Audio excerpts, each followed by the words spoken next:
Welcome back to the Valicites podcast, where we explore how AI is reshaping finance, FP&A, and strategic decision making. I'm your host, Albert Ramos. Today, I'm joined by Bryan Lapidus, the FP&A thought leader. You've seen him on LinkedIn, the Director of FP&A Practice at the Association for Financial Professionals, and a driving force behind innovative approaches to finance transformation.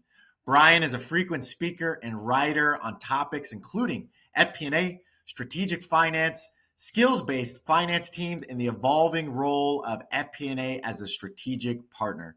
And this episode is jam-packed. We'll dive deep into Bryan's insights on the shifting finance skill set, super important.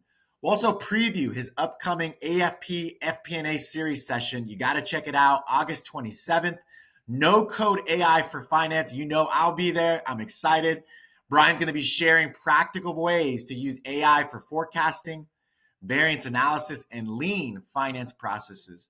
We're also going to talk about how CFOs can transition from skeptics to AI champions, the role of scenario planning in navigating uncertainty. And if we have time, we'll talk about how AI platforms like Valicites and some others can reshape the way we think about FP&A, including cash flow forecasts and P&L insights and recommendations. I'm super pumped. Bryan, welcome to the Valicites podcast, sir. Albert, thanks for having me. Let's do this. Let's get it on. I am excited. I'm excited about the event. We're going to get to that here in a little bit, but let's start from the beginning. How did you first get involved in FP&A leadership at AFP? So I was an AFP member before I became an employee. I started when I was in Treasury at American Express. That I just was new to Treasury. I wanted to learn what was going on around me. AFP was there.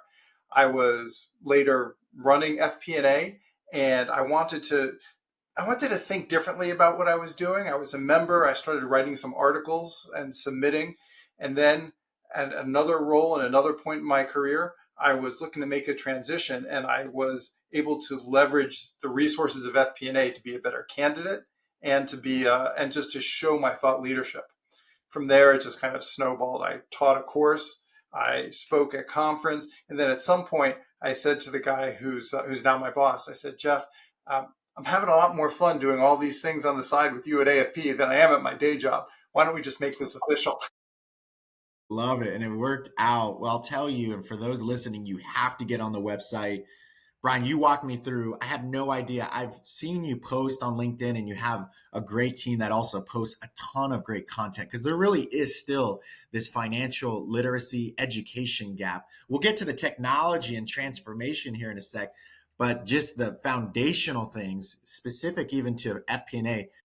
When I go to your website and I go to the resources page and I see everything that you all have on there, I mean, I was going through it. I mean, I felt like I was in college again, and I loved college. I mean, I was reading through. I'm like, this is great. My mind was stimulated. I put aside the other books that I was reading, and I went right into your content. And I'm just advising everyone, get on there. There's so much good stuff, and we'll talk about the event coming up here. Actually, multiple events that are coming up. But why don't we walk through just your personal experiences? How did that shape you getting into this finance transformation? There's a lot of chatter right now. We're back at it when it comes to finance transformation. What are some of the personal experiences you've had or professional experiences that you've had that really have shaped your approach as you go and teach and educate the public on finance transformation? Yeah. You said we're back at it at finance transformation. And I mean, we've never left. Right? It's always been finance transformation. And when you go back, I used to talk with my CEO about this. And right before he retired, he would show me articles like, look, here's, the new model for finance. Here's what finance can be. Here's partnership. Here's technology. But he would show me articles that he'd been collecting for 2 decades, right? Wow. We've been at this transformation ever since the term CFO was coined, which ironically, in 1970, nobody was used the term CFO. So that the office of the CFO has been in constant flux ever since they started using that term, 50 years ago. And what's happened is there's been more tools. New tools are leading to new capabilities, and new capabilities are leading to new expectations of what the CFO can deliver. So transformation is the constant change that allows for more to happen, more that can be done, and therefore more is expected of us.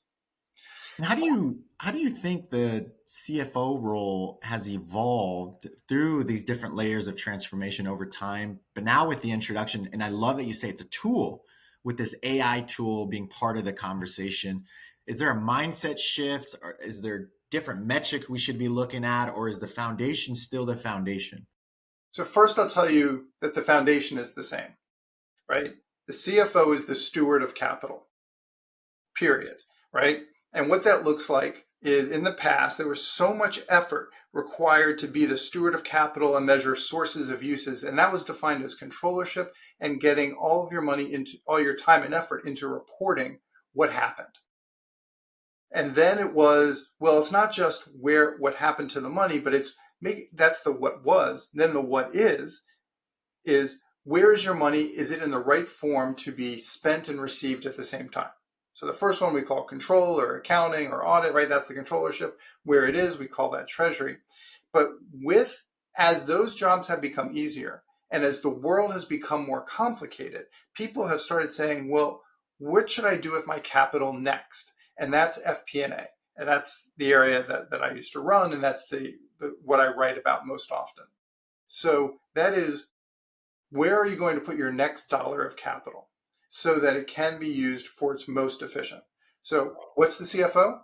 Steward of capital from sources and uses past and future. And that's the new part. And the technology is allowing us to move extend beyond the general ledger, to go upstream into operations and to become all right, now I'm really going to go far out for you. Oh, I can't wait. I want to continue chatting about this. This is great. So this is where I think the CFO is going to. It's going to the performance risk opportunities, right? Pro. That's where the CFO is going.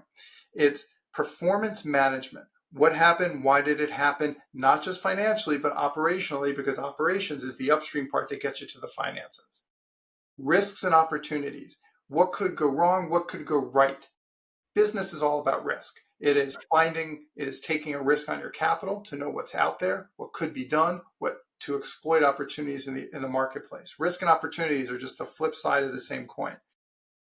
Finance is a risk-adjusted measure of what you can do with your money.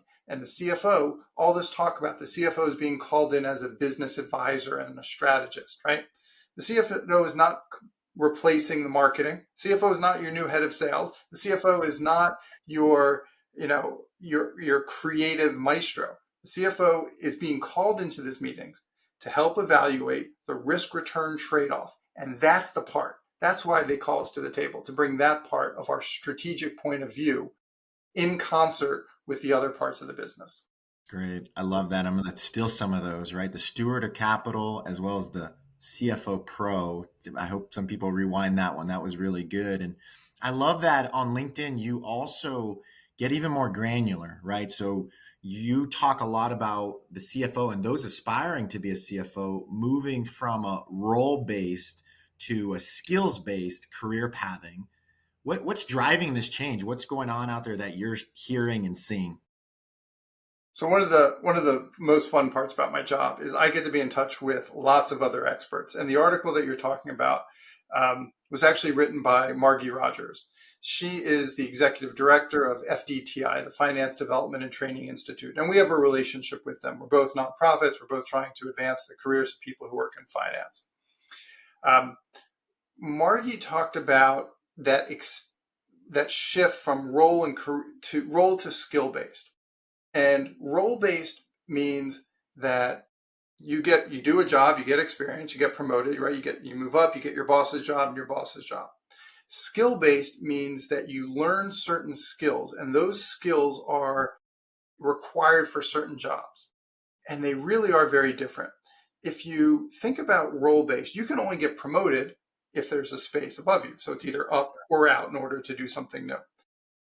It also requires, or it assumes, a certain lack of change, right?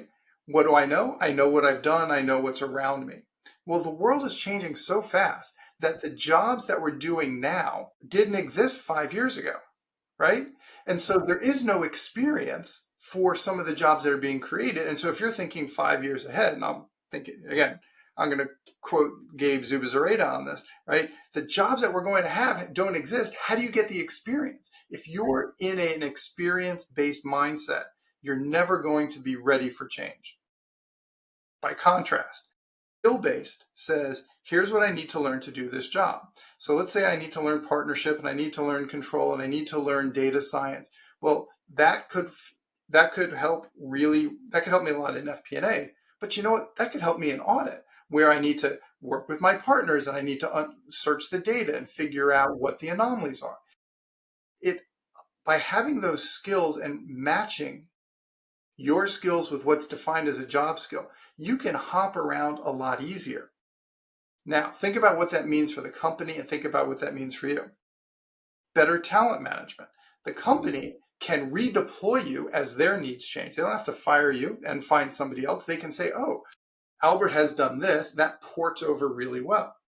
It also says that if Albert wants to move to this job, here's the skills that he has, and here's the skills that the job requires. Let's make it easier for him. Take this class, find these experiences, get on this project. It's a lot easier for the individual to control their own career and for companies to redeploy faster, more agilely.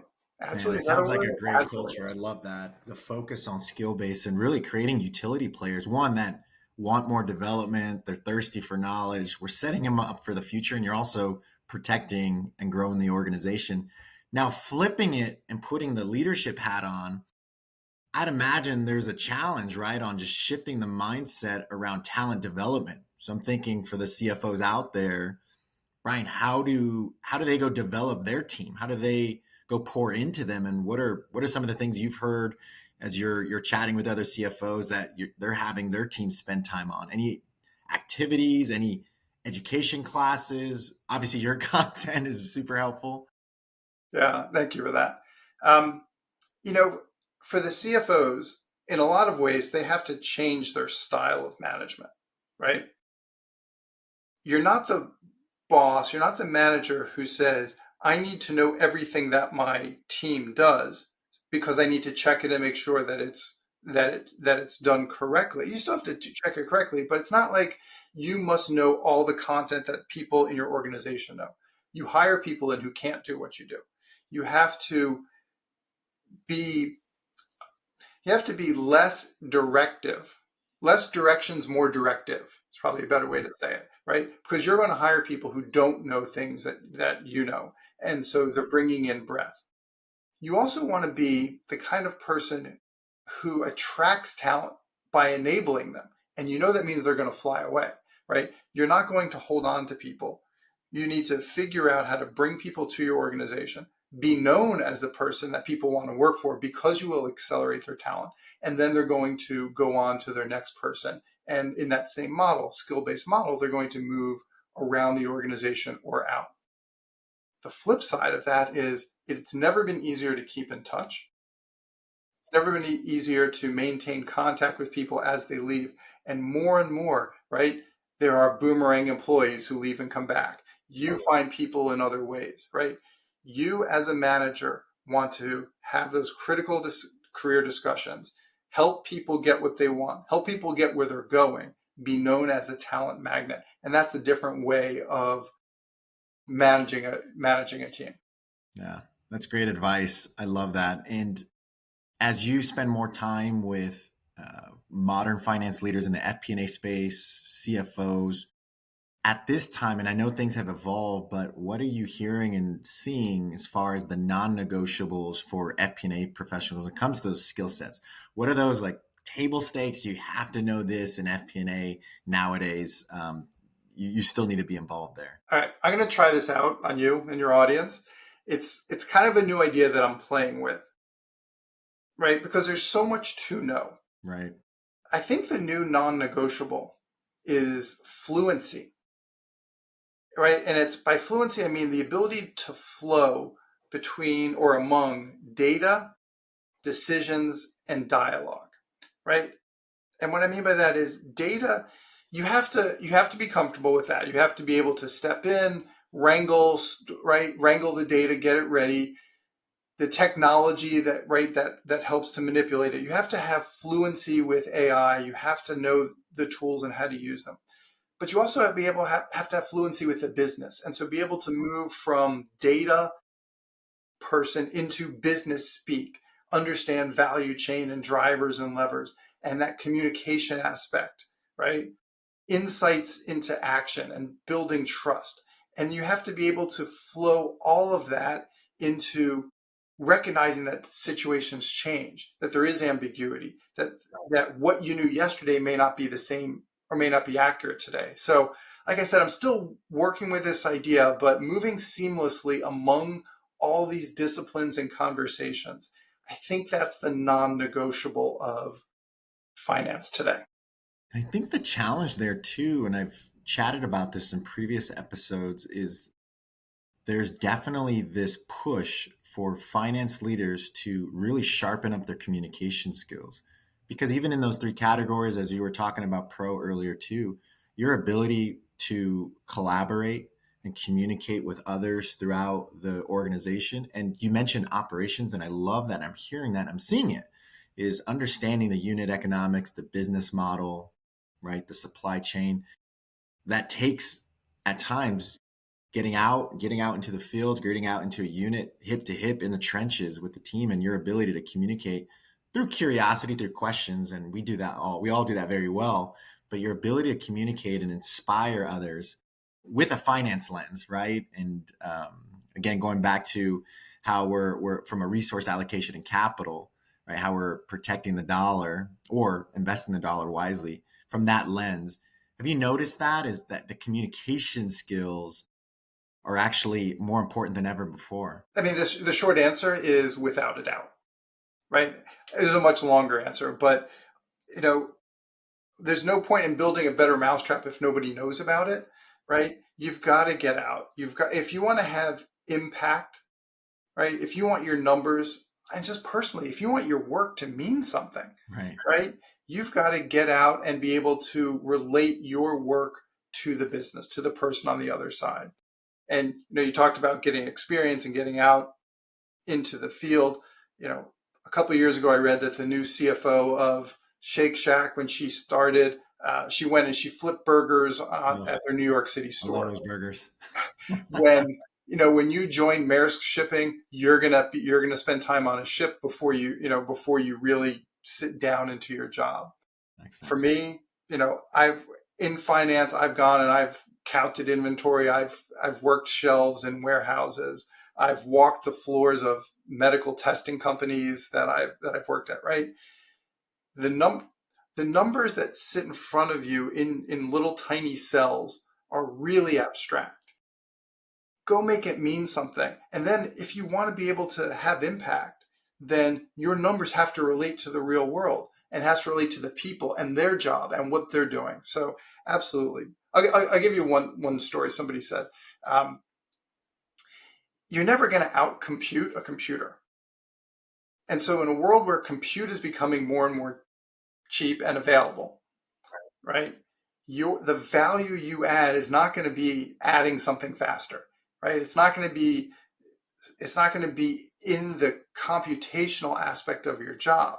It's going to be in the human side of your job. Don't be a bad computer, be a good human, and try to bring meaning to what you do. Yeah, I think you're spot on. And we're going to see it even more. It's going to be more prevalent. We're actually going to look out for those things. And so I think that's excellent advice on the connection front, from your communication skills, your EQ, right? I think EQ and that whole wave with the books and the training courses, I actually think it was almost a little ahead of its time. And now with this technology revolution, it's almost coming back, but even more so, it's more important than ever too. So, you posted something the other day, and I mentioned it earlier on a topic I wanted to discuss with you, and we're going to get to the event around AI, and you talk a lot about AI champions, and you described three personas. It was the skeptic, or one that's skeptical, the co-pilot, and the AI champion. Can you walk us through that framework, and then how does one move from one to the other? So again, I'm standing on the shoulders of others. So Ashok Manthana had written, he's the founder of Chatfin, an AI focused startup. And he wrote an article that we published, and he talked about it was, is your CFO assisting or inhibiting the rollout of AI? And he said, look, if you look at a company and you want to know how technologically forward the finance organization is, how well they're using AI, look at the CFO and see what the CFO is doing. And if the CFO is on the skeptic end of that spectrum, it's going to be really hard for you to be using AI. And that might be a career limiting feature for you. If they're on the other end of the spectrum and they are all in and they're using it themselves, right? AI by design, they've built it into the process. Well, that is a more looking function, and there's more opportunity for you to get your hands on the tools. And then, of course, there's the middle ground, the kind of the CFO dipping the toe in the water, trying to figure out what to go next. So it's a way of evaluating the company based on the leadership. Now, to your question, if you're the leader, how do you move from skeptic to toe in the water to using it? And I think that you have to be authorized to use it, right? Some of this is really beyond your control. Your organization itself has to be ready. So now, all right, so that's the first part. Your organization has to be ready. You have to advocate for it, and then you have to be able to have some money to invest in it. So just to talk about that, what the organization needs. We wrote a paper, I'm sure you found it on the website, right? It's AI powered finance. It was based on an event we had last year. And, there's a couple different ways that you really build it into your processes, AI by design. Part of it is your organizational planning. It has to be, you have to align the goals of your AI, your transformation, your tech strategy with the company goals. You have to actually make sure that what you're building is not a side project or a bolt-on, but what you're building is going to be core to the processes itself, that the metrics align, that the strategy aligns, and that the investment funds also align. Second, you have to look at your people. You have to make sure you're building out the skills of your people. You're always going to have some leading edge, some fast followers, your core, and then your laggards, right? You've got to find a way to have your most forward people running with this, and then find ways to bring everybody back. Develop digital agents, right? Find ways for them to network with each other so that you create a community inside. There's lots of ways that we could talk about to build up your skill, your people. Organizational design, people design, your data. Your data has to be good. A good chef's not going to make soup with dirty water, right? You're not going to make good data with dirty information that doesn't match. You've got to get that right. And more importantly, you've got to make sure that you have an analytical framework that is consistent.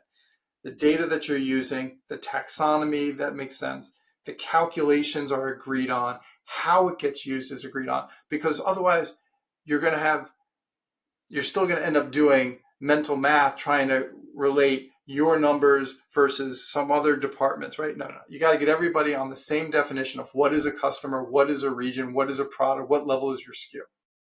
And then after all that, you get to the thing that people talked about the most, which is the policies, right? You've got to balance out security, make sure that your internal data stays internal, which is a lot easier now than it's been in years past.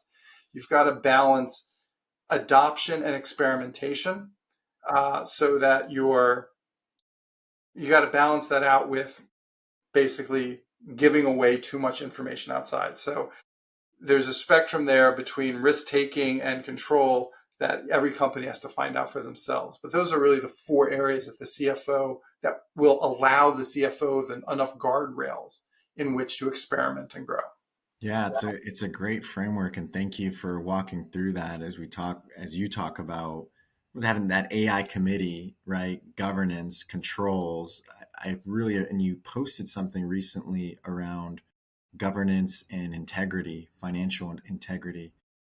And it's funny, I don't see that often enough and I know I'm in my different channels and different groups, and it actually inspired me. I actually shared it with a couple people in a group that I'm in a CFO group. So we need to chat about this more around, our role is to also protect the organization, to make sure that we have great governance and controls, and we have integrity in the books, data, et cetera. And there is this balance, right? There is this balance between, to your point, AI investing, AI risk taking, but also the compliance, the governance, and to your point, security. And so it's not just we're an AI first company overnight, we're good to go. It has to be thoughtful and intentional. And I love spending time with others when they're looking for ways where to put it. And I really appreciate what you said around people and processes. Jump in there, you'll find some inefficiencies where it'll make sense. And the good news is we're starting to get use cases, because I think there was a lack of adoption. I mean, look, OpenAI has only been out since, mainstream 2024, right? And it feels like it was 5 years ago. That was just That is less than a year ago. But I think it just has to be more thoughtful. There has to be a digital AI roadmap. I think that's what you're getting to as well. But all angles have to be guarded and protected, which I'd love to chat about. And I don't want to give too much away. We're starting to dabble into the AI conversation, but you have this amazing event going on August 27th, one of your AFP sessions, which have been ultra popular. I hear about it nonstop. And then obviously I'm now all over the content that is generated from it and for it. But the actual event in session is called No Code AI for Finance. Without spoiling I'm sure you've seen it all and everything that's going to be talked about, but can you give us a little bit and just some core takeaways for what attendees can expect as they go and register for it? Yeah. So it's called, as you said, AI, No Code AI for Finance. And what we do with the FP&A series, right? This will be the 7th one. We pick one topic and we have 4 different points of view around the topic. And in the past, it's always been different speakers bringing out different aspects of it. Here, we're taking a little bit more of a workshop approach to it. We have one speaker. His name is Gauthier Vissure, and he is the president and CEO of DataWise Academy. He also teaches at both Berkeley and Stanford. He's amazing. He's been comes out of a finance background, and he's done everything. And one of the things that he talks about is we have all of this at our fingertips, but obviously it's hard to know how to use it. It's hard to access it. His point is you can do this. And he's going to go through 4 different sessions, and he's going to talk about and demonstrate the use of machine learning, large language models, and agents, right? Those are kind of the first 3 sessions. And I'll give you one quick example of one thing he's going to do. He's going to use Python in order to analyze a large amount of data. And then he's going to say, I don't actually know how to use Python. So he's going to show how he's going to use a large language model to help define what the Python code should use. And then he'll go and he'll run it on Python, and he'll get the output, and he'll put it into a spreadsheet. And he's going to do all of this while maintaining the security or the anonymity of the data so that nothing gets released back out. And he's going to say, this is the part that's public, where you ask for the code. This is the part that's internal and is basically RAG based, right? It's over my own personal internal data set, so it's inside my firewall. So the external use, the internal use, what's the dividing lines, and it's going to basically put more power into the user's hand. All of that without having to become an expert in Python, right? That's the kind of thing, right? That's power at our fingertips that we can use today. And for those listening, right, I think there's this misconception when we talk about AI and AI as a tool is you have to understand how to develop it and build a model or even build an agent, right? And that's down the line if that's something you want to get into. But I love that example where you can use a model to build out the code, and many are calling it, vibe coding, right? No code, vibe coding, your speech to text it codes it out, and then you're bringing it into an internal controlled, secure environment to do what you want it to do, or what you're having it do. That is exciting. Well, I can't wait to be a part and listen in, that is, and be an attendee as well. Anything else that you'd like to share about the event? I can't wait to get this out there. It's going to be awesome. I know a couple others that are actually a few others that are joining in as well, because they want to learn this. They want to upskill, to your point. They want to upskill and get better for career pathing, so that they know when the time comes, they're going to have their shoulders tapped, and they're going to have to know how to lead with AI tools in their financial back office. Excuse me. The more opportunities you have to get your hands on, to hear professionals talk about this, the better.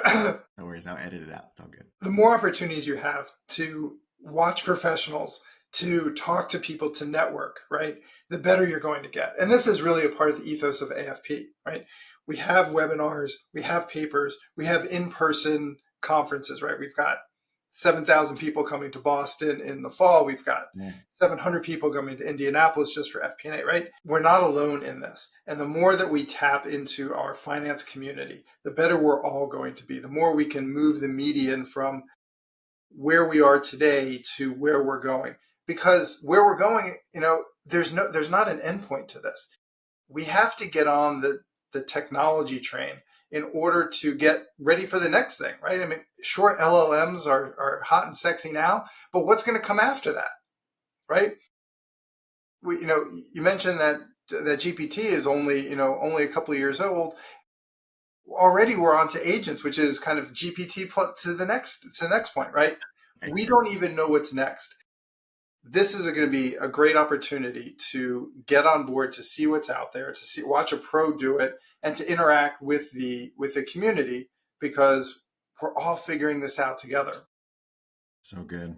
Well, I can't wait. So exciting. And thanks for walking us through the event, as well as an example and one of your speakers, highly regarded and very impressive. Can't wait to be tuning in here soon.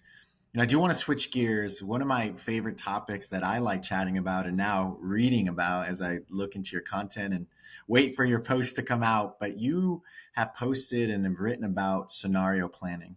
And I think, what AI can do, it can do a lot of things, but when I think about how AI can be used in scenario planning, that's where I get really excited, right? As you look at sensitivity models and all of that. But scenario planning at its basic foundation, what are some of the most common misconceptions about scenario planning that you found? My biggest frustration is when I ask somebody what is scenario planning, and they say, "Oh yeah, we do scenario planning. It's base plus 10 and it's base minus 20." Yeah. Okay, I'm done. Yeah. Very realistic. Right? And I hear that and I see that. And sometimes I just smile and nod. And sometimes I actually engage and I want to shake them and say, that's not really scenario plan. Maybe that's sensitivity, or maybe you're flexing an individual variable, or maybe you're just saying, well, what if it's a little bit more or a little bit less, right? Scenario planning, when I've seen it done really well, really stretches the thinking, really gets you out of what is happening today. And here's a great example. I don't know if you've read any of the books by Steve Player. Future Ready was a book that he wrote that really influenced me early on. He spoke at our conference one year, and a room of 260 people, and he handed out, had people at different tables, and they talked about what risks 2019, October 2019. You know where I'm going with this already. He says, what risks are you thinking about for the next year, right? What could happen that could knock you off, right? So it's a little bit of high-level scenario planning. 263 people in the room. He collected all the papers. He looked at it. He shared with me. Do you know how many people said global pandemic? Zero, right? And so what he says is, we've got to be more creative, and it doesn't mean finance gets in a room and they flex the model. That's not scenario. Get people from different parts of the business together. Get people to think about what could really go bad. And this is one piece of advice he said. He said, if you really want to stretch your thinking, he said, what has to happen that things are so good, you have so much money coming in, you don't know how to spend it all? Flip side, what has to happen that things are so bad that it almost puts you out of business, right? Not do I get more money, but what is the event in the world that leads you to be so good or so bad? Now, let's have a conversation around that. Love that. And I like that you say I was going to say it's doomsday planning, but what is to your point? Like, and I love that you say bring other departments in. What are those things that can completely derail, right? Can put us out of business, or there's a risk of if this scenario happened. I think, and then on the flip side too, right? Doesn't have to be necessarily all doomsday. It could also be on the flip side, on the favorable side. Why do you think a lot of companies don't do any type of scenario-based modeling? Is it more of a awareness literacy thing? Maybe they don't have that experienced or versed finance leader, or do you think the budgeting process just on its own is enough when you're building a pro forma or budget or reforecasting? Is that just enough of a nightmare for some leaders to say, hey, we're not going to even go to plan B, C, D, E? Yeah, that's a great question. Why don't we do more sophisticated? There's a couple different answers. One is the technology, right? And this is something obviously that you know well, that the technology is there, but it's not kind of the mainstream, right? The mainstream is let's put our budget and our forecast together. But the technology now, the opportunity allows you to create a scenario and carry it throughout the year. And that's key, because the process problem is people put together their budget and they think, all right, once a year, what could go wrong? I'm going to come up with my R&O, my risks and opportunities, my pluses and minuses to this. That's not really scenario planning. But they tie scenario planning to a once a year thing that happens as part of the budget process. You have the ability now with your technology to build a scenario and carry it throughout the year. And when you carry it throughout the year, you can then have triggers and say, oh, we are now, and you have to set those up before the event, a risk event happens. You say, oh, according to the triggers we set before, we are now in our scenario planning. We're in scenario A or 1B or 3C, right? And therefore, here's our reaction. To do that means the CFO has to get out of the CFO's office, work with the business, build this into the planning process, and keep it going throughout the year. And all of that sounds like more work. But this is where the CFO needs to move into that pro, right? The CFO pro, right? It's about performance, it's risk, and its opportunities, and carry that thinking all throughout the year. I love that. And I am excited about, again, going back to the event you're having, but as people are tuning in and start thinking creatively on how AI can be used in finance, specifically in FP&A, right?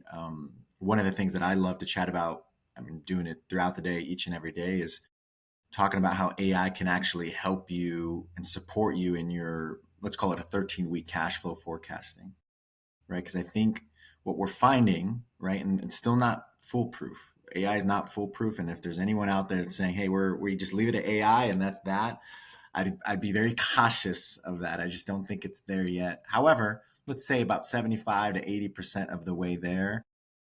What excites you about that when you hear AI helping with forecasting, modeling, scenario-based models? And then what are some of the things that maybe you get the itch, like I just very cautious about it? Anything that comes to mind? So I think people are going to access AI in three ways. One, it's going to be them going out and using publicly available tools, right? That's kind of how we started.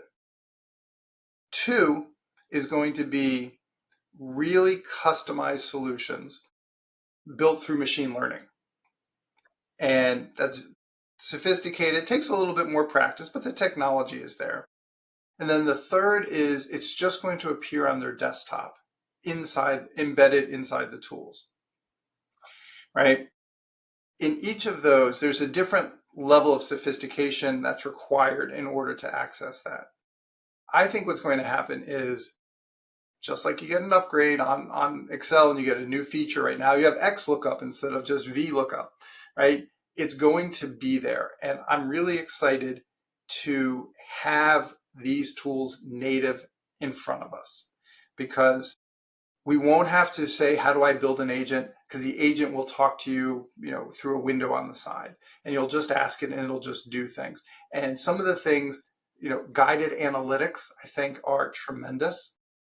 There is a little bit of reversion to the mean, right? It's going to get everybody to the same sort of questions. And so you're still going to need the specialist to kind of get beyond the general questions. I think it'll get everybody up to average, or everybody up to maybe 70% of an expert. But in order, the distinguishing companies and the distinguished financial analyst is going to add that extra 30 bit of value and go beyond that. So I think that I'm excited for the guided analytics that are built in, the challenge that it gives you, right? You'll put something in and it'll say, really, that's your forecast? Because the trend line is this. And so you're like, oh, well, if I have this and the trend line is this, I better be able to justify that. So I think that it'll give an additional point of view, a challenge that you have. Another thing I hadn't thought about, but I was doing a rehearsal for the no code AI. And one of the things that the speaker said is, because AI is so good at digging through data, it is going to expose data that you forgot about. It is going to search in corners of your own data that you didn't know. It's going to give you transparency that will bring to life the full set of what you have, instead of just what you're used to, comfortable with, or just happen to have in front of you from your recency bias experience. It's so funny you say that. I actually had some recent examples. I won't go into all of them, but we use a tool at Valisites called Comply IQ. It's actually one of the first things. It's gotten really popular, especially in the private equity, anyone doing any type of M&A activity. What we do is we launch the intelligence, we scrape the accounting data, and we're doing a gap analysis. We're looking at your revenue recognition and the amount of things that I say we, but the intelligence with us scrubbing as well, have found.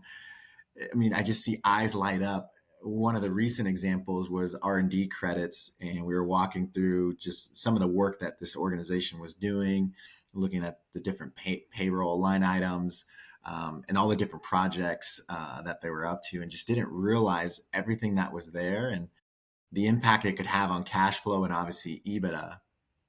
And in this case, using it as leverage during negotiation. That's one example. Or just going back to your original point of having clean data. Sometimes you think, hey, we're closing the books on time. I see my P&L, I see my balance sheet, and all's good. Everything's smooth.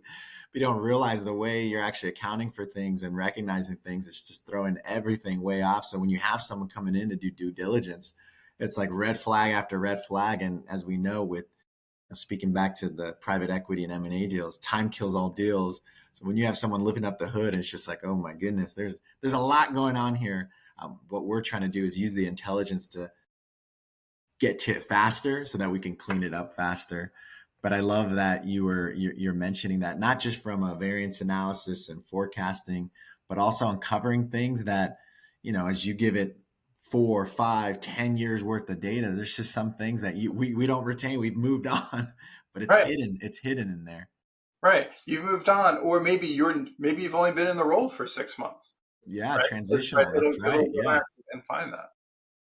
Well, we talked about communication and EQ, as well as some of these automation and AI tools.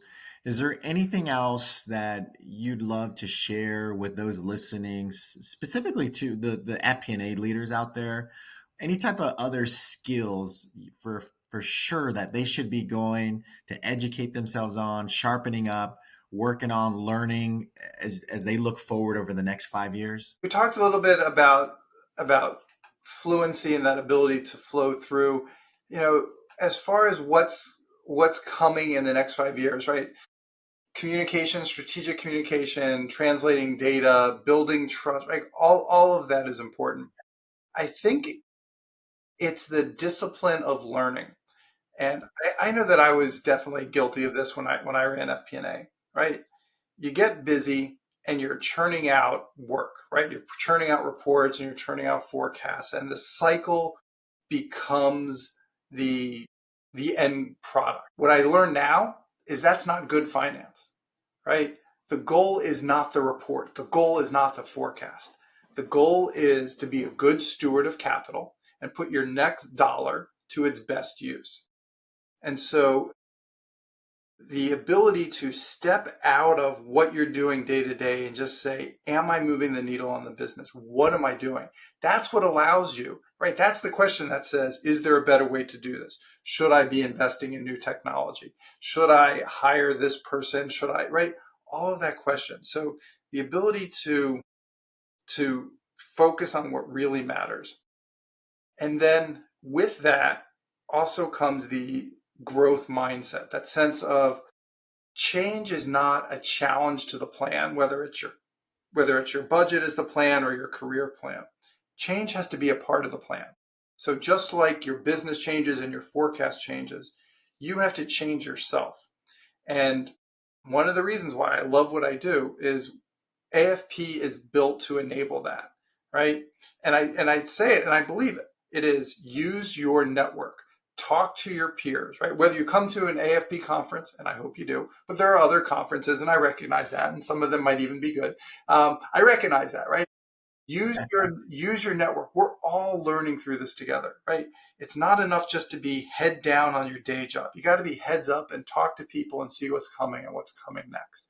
And so that, I think, is what's going to help all of us survive the transformation, whether it's digital transformation, the job role, how the CFO is changing, what is being expected. You got to be head down at your job and you got to be heads up to see what's coming your way.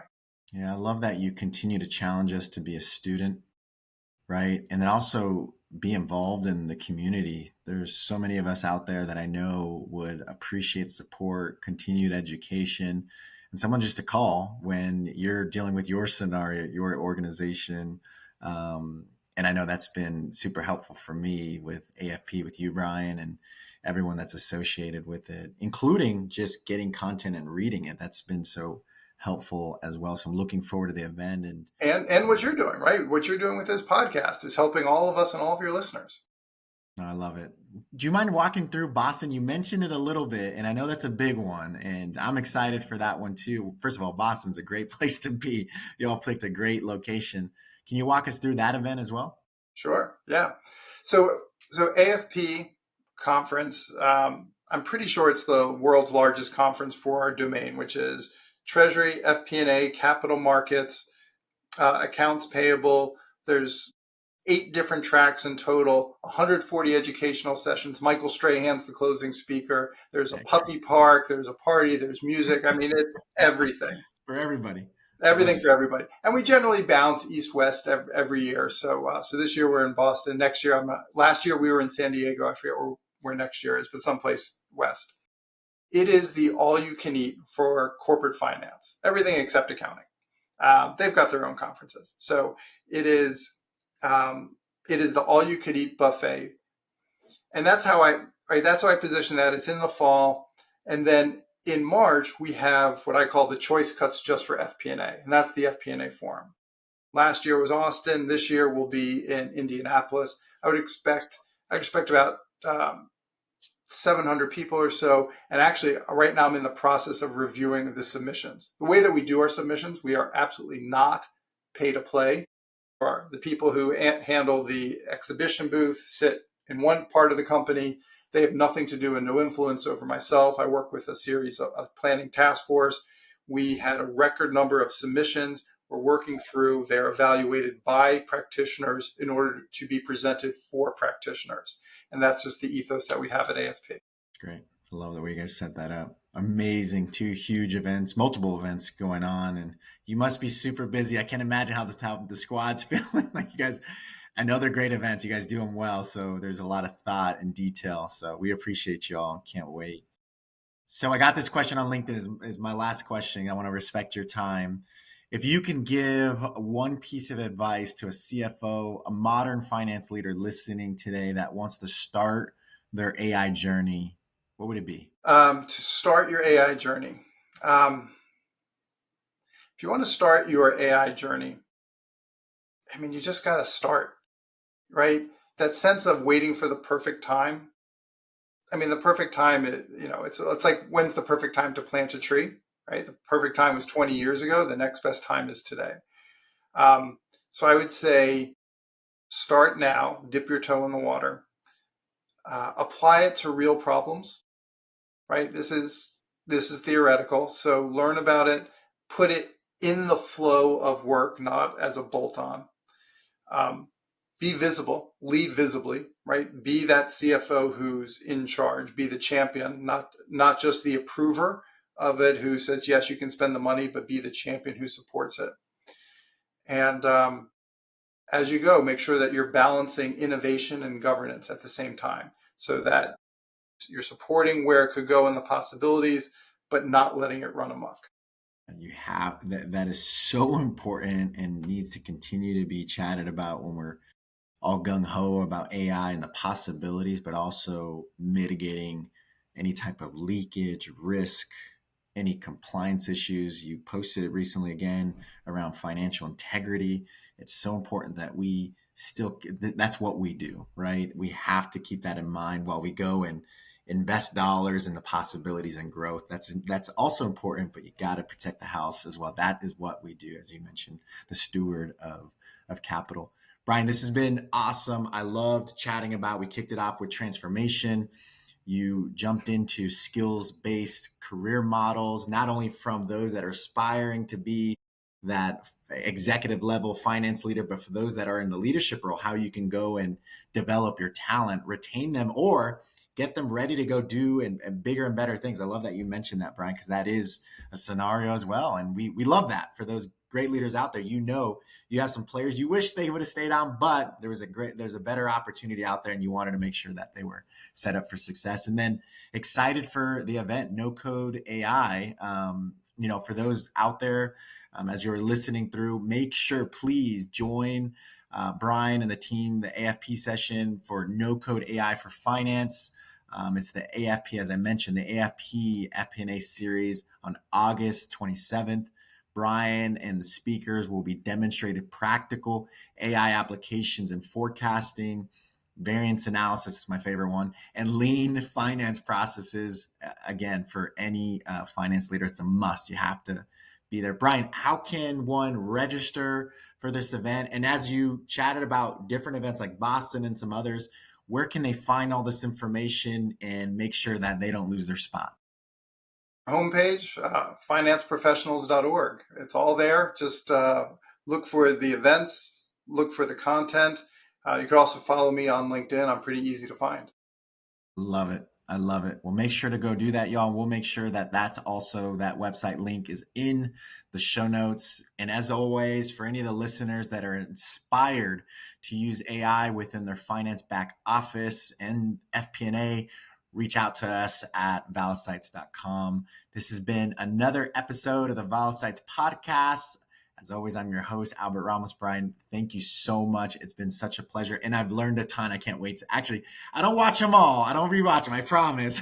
I'm not that vain, but this is one as a student of finance. I'll be watching this one again for sure. I really appreciate your time. Albert, thanks for the opportunity, for the questions, and thanks to Valisite. You got a good thing going here. Appreciate you, sir. My pleasure. We appreciate your support.